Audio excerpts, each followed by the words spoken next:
రైతు ఒక చిన్న పదం, పలకడానికి క్షణం సరిపోతుంది. కానీ తన దుర్భర జీవితాన్ని, కష్టాన్ని చెప్పడానికి మాత్రం ఒక జీవితకాలం సరిపోదు.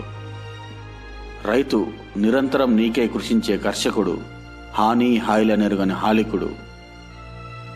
మనం తినే ప్రతి ముద్దకు, వృధా చేసే ప్రతి మెతుకుకు లెక్క అడిగే హక్కు ఉన్న ఈ కర్షకుడు నోరు తెరిచి ఏనాడు అడగలేదు, అడగడు కూడా. గుర్రం జాషవా గారు ఒకసారి అన్నారు, ఒకచో నేలపై భవలించినొకచో నొప్పారు పూసెచ్చపై, ఒకచో శాఖములు ఆరగించినొకచోను తుష్ట శాల్యోదనం, ఒకచో బొంత ధరించునొక్కొక్క తరిన్ యోగ్యాంబర శ్రేణి, లెక్కకు రానీయడు కార్యసాధకుడు కష్టంబున్ సుఖంబున్ మదిన్. ఇక్కడ కార్యసాధకుడి గురించి చాలా చక్కగా వివరించడం జరిగింది. అతను తన జీవితంలోని రెండు అంచులను, హెచ్చు తగ్గులను, ఉచ్ఛ్వాస నిశ్వాసాలను అన్నింటినీ చూసినా కానీ తను మాత్రం తన కర్తవ్యమే ధ్యేయంగా, అదే తన పనిగా పెట్టుకొని దాన్ని సాధించే వరకు వదిలిపెట్టాడని చెప్పేసి ఇక్కడ వివరించడం జరిగింది. నారు నాటి కోత కోసే వరకు ఒక రైతు జీవితంలోని 6 మాసాలు దానికి అంకితం అవుతాయి. భాస్కర శతకంలో శ్రీకృష్ణుడి గురించి వర్ణించిన ఒక పద్యం సరిగ్గా నప్పుతుందనుకుంటా మన ఈ కర్షకుడికి. అదొక్కసారి మీకోసం నేను మళ్ళొక్కసారి చెప్పాలనుకుంటున్నాను. పరహితమైన కార్యమతి భారము తోడిదైనను సత్పురుషుడు లోకములు పొగడ, పూర్వమునందు ఒక రాళ్ల వర్షము కురియగసొచ్చినన్ కదిసి గొబ్బున గోజన రక్షణార్థకమై గిరినొక కేల నెత్తినట ఛత్రము బాతి భాస్కర.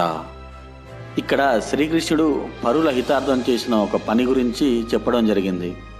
ఒకసారి ఒక పెద్ద రాళ్ల వర్షం వచ్చినప్పుడు కృష్ణుడు తన చిటికెన వేలుతో కొండను పైకెత్తి అక్కడ ఉన్న గోజనాలన్నిటినీ కాపాడుతాడు. అదేవిధంగా సరిగ్గా మన ఈ కర్షకుడికి కూడా ఈ కథ నప్పుతుంది. అతను కూడా పరులకు హితమైన పనుల కోసం తన ప్రాణత్యాగానికైనా వెనకాడని చెప్పేసి మనం స్పష్టంగా చెప్పుకోవచ్చు. తన క్షుద్బాధ సారమే మన ఈ భోజనం. రైతు పండించినవి అమ్ముతూ మనం కోటీశ్వరం అవుతున్నాము. కానీ ఆ రైతు మాత్రం ఇంకా పేదరికంలోనే ఉండిపోయాడు.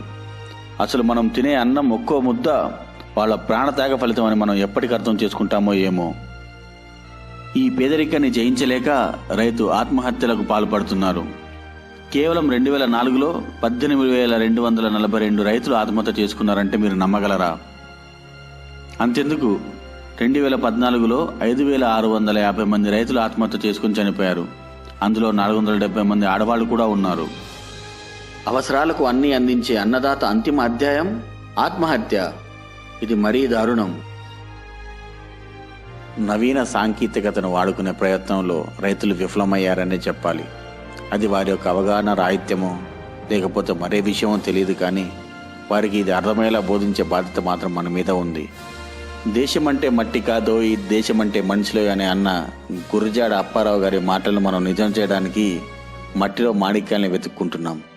కానీ మట్టితోనే ముడిపడిన ఈ మాణిక్యాల జీవితాలను మాత్రం పట్టించుకోవట్లేదు. వారికి మించిన ఆణిముత్యాలు మనకి ఇంకా ఎక్కడ దొరుకుతారు? ఒక్కసారి ఆలోచించండి. ఒక నిజమైన దేశభక్తుని చూసినప్పుడు కలిగే గర్వాన్ని మనం ఎలా చూపెడతామో అదే ఈ అజ్ఞాతవాసి కూడా చూపిద్దాం.